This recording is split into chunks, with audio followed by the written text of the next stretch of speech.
20대 대통령 선거 집중 분석과 전망 민심조 제3화의 진행을 맡은 소데스 캐스터입니다. 반갑습니다. 안녕하세요. 저는 감동란이라고 합니다. 각기 다른 정치 성향을 가진 청년 대표분들 모시고 대한민국 사회 이슈 그리고 정치에 대해서 이야기를 나누면서요. 유저 여러분들의 민심을 체크해보는 쌍방향 인터랙티브 토론 컨텐츠입니다. 2주 만에 다시 뵙게 되는 반가운 패널이십니다. 우리 더불어민주당 전국 대학생위원장 박영훈님 나와주셨습니다. 네, 안녕하세요, 여러분. 네. 현재 울산대학교 경제학과 겸임교수로 계시며 전 새누리당 비상대책위원이셨던 장능희님 나와주셨습니다. 네, 반갑습니다. 안녕하세요. 자, 민심쇼에 역시 또 처음 찾아와 주신 패널분 소개해드리도록 하겠습니다. 국민의당 전국 청년 부위원장 한정민님 자리해 주셨습니다. 반갑습니다. 마지막 패널분 소개해드리도록 하겠습니다. 정의당 경기도당 부위원장 예윤혜님 자리해 주셨습니다.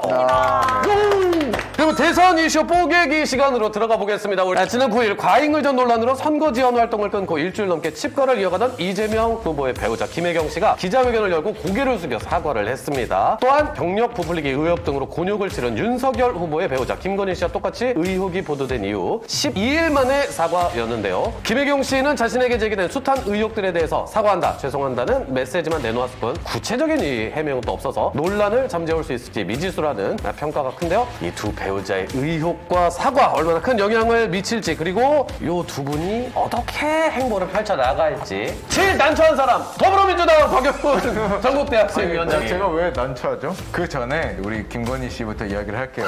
국민 여러분들께 사과한 게 아니고 자기 남편 윤석열 후보에게 사과를 했어요. 남편에게 피해줘서 미안하다. 국민 여러분들께 사과를 해야지.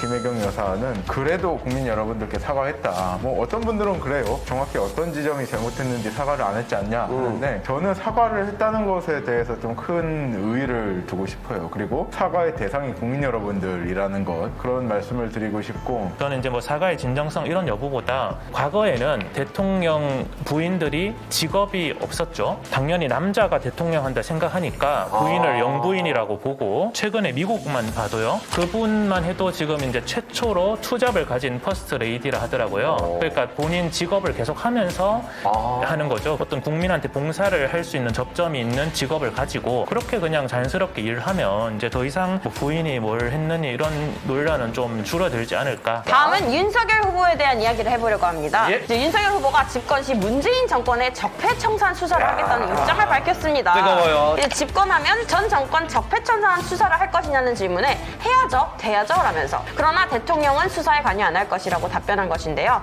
이 발언에 대해 문 대통령이 강력한 분노를 표한다는 표현까지 서슴지 않으며 사과를 요구하셨고 예. 민주당 또한 윤석열 후보가 대통령이 되면 문재인 대통령에 대한 정치 보복 우려가 현실로 확인됐다며 긴급 성명서를 내고 해당 발언 취소와 함께 대국민 사과를 요구한 상태입니다. 윤 후보의 이러한 발언과 문재인 대통령의 대응에 대해 여러분은 어떤 입장을 가지고 계신가요? 윤 대통령은 올 후보 시절이나 그렇죠. 뭐 민주당 대표 시절에도 예를 들어 보수를 불태우겠다든지 또 어떤 그래서 저는 이제 이번 그 대통령이나 청와대의 어떤 답변 이런 그 행동이 안타까운 점이 대선 개입이에요. 그 현직 대통령이 제1야당 대선 후보한테 뭐 사과하라는 취지로 이렇게 하는 건 명백한 대선 개입이라서 부적절하고 두 번째는 스스로를 적폐로 인정한 모양이 돼서 그러니까 왜 그거는 안타깝다라는 거죠. 그 전으로 보면은 본인도 검찰총장 출신이거든요. 과연 그러한 문제점이 정말 있었다면 왜 본인이 수사를 안 했느냐 첫 번째. 두 번째 알면서도 수사를 안 한 것은 공범이에요. 공범입니다. 윤석열 후보는 정치보복이라는 단어를 쓴 적이 없거든요. 그냥 적폐청산이라는 단어가 나왔는데 그러면 여기서 생각해 볼 건 적폐청산이 나쁜 거냐? 좋은 거죠. 나쁜 거 아니란 말이에요. 근데 약간 적폐청산 이렇게 듣다 보면 뉘앙스가 없는 거를 막 뒤져가지고 막 때리는 것 같은 느낌이 들죠. 이게 왜 그럴까요? 지금 정부가 들어서고 5년간을 되돌이켜보면 좀 답이 나올 것 같다는 생각이 좀 들고요. 우연히 그걸 보게 됐어요. 그 이재명 지사가 했던 말인데 도둑 잡으려고 하면 그 도둑 입장에선 보복으로 느낀다. 그것이 보복이라면 그런 보복은 계속해도 된다. 라는 게 이제 풀 센텐스거든요. 그렇게 느끼신다는 거에 대해서는 저도 좀 의아하다. 자, 다음은 단일화에 대한 이야기인데요. 지난 9일 윤석열 후보가 국민의당 안철수 후보와의 단일화 문제에 대하여 서로 믿는다면 단 10분 안에 커피 한 잔 마시면서도 끝낼 수 있는 것이라는 입장을 밝혔습니다. 이러한 발언에 대해 안철수 후보는 윤 후보의 일방적인 생각이라며 맞받아치며 심기 불편한 것 선을 같습니다. 확실하게 그으셨죠. 단일화 어떻게 어떻게 전망하시나요? 단일화 요 세 글자만 놓고 봤을 때 해야 된다? yes or no? 답변할 수 없다. 저는 만약에 단일화를 하겠다고 정해지면 후보님이 경선 혹은 뭐 단일화 과정에서 단일 후보가 되기 위해서 경주해야 되는 사람이고요. 저는 의미 있는 정권 교체를 위해서는 꼭 필요하다 봅니다. 그러니까 단일화라는 게 보통 두 가지 필요성으로 이루어지거든요. 하나는 어떤 거리가 가까운 정당끼리, 국민의힘이랑 국민의당은 저는 거리가 그 다른 정당 중에는 그래도 가깝다 봅니다. 그런 게 잘 연결돼가지고 저는 이제 정부도 같이 끌고 나가는 게 바람직하다 이렇게 보고요. 별로 단일화 하든 안 하든 상관은 안 해요. 거대 당이지. 왜냐면은 새정치 바람을 이끌고 이제 막 후보 대선 후보 되셨을 때 이제 인여준 장관님이랑 그 막 싱크탱크 같은 데도 같이 가보기도 하고 그러고 나서 되게 오명들을 많이 쓰게 되셨어요. 물론 정치적인 책임을 지시는 거지만 뭐 파티 브레이커니 뭐니 저는 이게 굉장히 큰 기회라고 봅니다. 그런 오명들을 떨칠 그리고 새정치를 진짜 일으킬 수 있는 사람이다.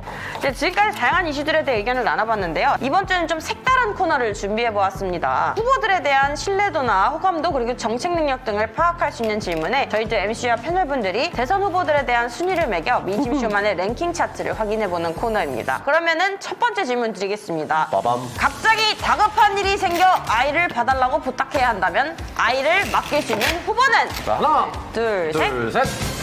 왜 1위를 신상정 후보가 했나요? 그냥 이미지예요. 그냥 엄마 이미지. 좀 부근해 보이고. 저는 일단 윤석열 후보를 왜 골랐냐면요. 애가 살쪄서 나올 것 같아. 약간 좀 칙칙한 애도 이 집에 보내놓으면 포동포동해져서 나올 것 같은 그런 느낌이 있어요. 그것도 말이 되네. 그런 이미지도 있어. 맞아. 이제 입장을 바꿔서 한번 생각해봤어요. 이제 제가 그러면 그냥 아이라 생각하고 우리 부모님이 어떤 분이면 나을까 생각해보니까 윤석열 후보한테 좀 맛있는 거 많이 만들어 달라서 먹을 것 같고요. 요리를 잘 하잖아요. 이제 안철수 후보한테 공부를 배우면 또 좋을 것 같고요. 일단 심상정 후보 같은 경우에는 그분의 이야기를 잘 알아요. 아이를까지 책임질 수 있는 사람이라 1위를 했고 안철수 후보는 사실 아이에게 공부를 잘 가르쳐 줄 것 같아요. 왜 3위냐면 이재명 후보는 본인의 자기 개발에 너무 많은 시간을 쏟아요. 그런 것 때문에 아이를 신경 쓰기보다는 본인을 개발하기에 좀 바쁘다. 뭐 제가 아직 아이가 없어서 모르겠지만 저는 이 네 분 중에서는 저희 후보님을 제일 잘 아니까 당연히 안철수 후보님이 1표일 것 같고요. 나머지 세 분은 사실 개인적으로 모르는데 자녀가 있는가 해서 이렇게 둘을 놓고 보면 자녀가 있는 분 중에 자녀를 잘 키우진 않은 것 같다 해서 3등이고요. 저희 후보라서가 아니고 지역 사무실 가거나 국회 사무실 가면은 순수 과일을 좀 깎아주세요. 오묘가면 사실 약간 엄마들 그런 그리고 푸근한. 윤석열 후보가 3등인 거는 자식은 지금 자녀는 없으시지만 뭐 꼭 자녀가 있어야지 잘 키운다는 보장이 있는 건 아니고 그냥 봤을 때는 보편적으로 제 경험상은 반려동물에 잘 키우고 잘 하시는 분들은 이제 아동들에게도 잘 하는 그런 게 있고 이재명 후보님 같은 경우는 되게 올바르게 막 이렇게 막 탁탁탁탁 이렇게 얘기하실 겁니다. 합리적으로. 소중한 한 표를 던질 후보를 결정하기 위해 가장 중요한 거 역시 공약과 정책입니다. 후보들의 일자리 공약 순위를 한번 매겨보았으면 합니다. 일자리 정책은 이 후보가 제일 좋다. 자, 그러면 한번 결과를 보여주시기 바랍니다. 첫 번째로 말씀드리고 싶으면 유승민 후보의 공약이었죠. 사회 서비스 개혁. 다양한 사회에서 예를 들어서 4차 산업혁명들이 있잖아요. 그런 뭐 신산업 동력들을 통해서 뭔가 일자리 창출하겠다는 내용인데 저도 유승민 후보를 보면서 그 공약이 굉장히 매혹적이었다. 근데 그것을 우리 후보가 채택을 했더라고요. 그런 면에서 굉장히 긍정적이고 50조의 K비전 펀드라고 하는데 우리나라의 구조적 문제가 삼성이나 현대 그런 대기업 위주로 부를 축적해온 과도기적 경제성장을 이뤘는데 이것들이 실질적으로 하청에 하청을 만들고 있다. 경제 구조가. 그 신산업을 육성할 수 있는 그런 유니콘 기업들을 많이 만들겠다는 공약이 생각나서 대통령이 본인이 직접 일자리를 몇 개 만들겠다라고 하는 거는 좀 심하게 말하면 사기라고 생각하고 예를 들어서 지금 정부도 마찬가지죠. 일자리를 그때 82만 개 만든다 했던가요? 그래서 약속을 해놓으니까 숫자는 채워야겠고 그러다 보니 그때 한번 동네 아침에 이제 한번 돌아다녀 봤어요. 근데 같은 지역에 한 8분, 9분 정도의 좀 노인분들이 청소를 하고 계신 거예요. 근데 주울 게 없으니까 그냥 빈자리를 계속 왔다 갔다 하는 거예요. 그러니까 그게 어떻게 보면 저는 그 실패한 지금 정부의 일자리 정책의 단면이라 보거든요. 특정 뭐 일자리를 정부가 주도해서 만들겠다 이게 아니라 그런 신산업들이 피어날 수 있도록 규제를 풀어주고 자율성을 키우고 그런 데 집중을 해야 된다 봅니다. 일단은 그래서 저희 안철수 후보님의 그 5 공약이라고 부르죠. 이렇게 5대 산업 분야에서 5개의 세계적 세계적인 기업을 키워서 5G에 들어가겠다. 그러니까 이게 굉장히 시장을 키우겠다는 말이거든요. 지원은 하되 규제는 하지 않는다. 이것이 굉장히 시장 중심적이고 그래서 기업들에게 좋고 그래야 일자리가 생긴다고 생각하기 때문에 저는 안철수 후보님의 1픽이고요. 안철수 후보님 같은 경우는 5 공약을 봤어요. 근데 굉장히 흥미롭고 좋은 주제라고 생각을 하고 해야 된다고 생각을 하는데 일단 5개 분야를 기업이 만든다는 것을 말씀하셨는데 그건 국가가 관여할 게 아니고 5G 국가에 들어가려면 저희가 56%가 성장을 해야 됩니다. 5년 동안. 자, 오늘 뭐 민심쇼 저희가 또 함께 해봤습니다. 후보의 공약이 어떤지, 후보가 어떤 생각을 가지는지를 잘 판단해서 이렇게 투표를 해주시면 감사드리겠습니다. 처음 와봐서 다양한 또 얘기도 듣고 이렇게 말씀 나눌 수 있어서 좋았고요. 이제 대선 얼마 안 남았잖아요.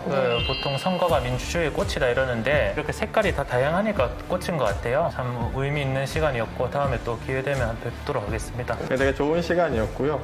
여기 되게 진행도 잘해주시고 즐겁고 행복한 시간이었습니다. 그래서 언제나 이제 다른 당, 다른 생각을 갖고 있는 사람들이랑 소통한다는 건 굉장히 유쾌하고 즐거운 일이고 뭐가 또 최선일까 고민하는 정당이 되겠고 또 정치인이 되려고 하겠고 감사드립니다. 아, 고맙습니다. 다음 주 금요일 8시에 저희 민심쇼는 다시 돌아오도록 하겠습니다. 다음 주에 또 뵙겠습니다. 고맙습니다. 다음 주에 봬요. 수고 많으셨습니다.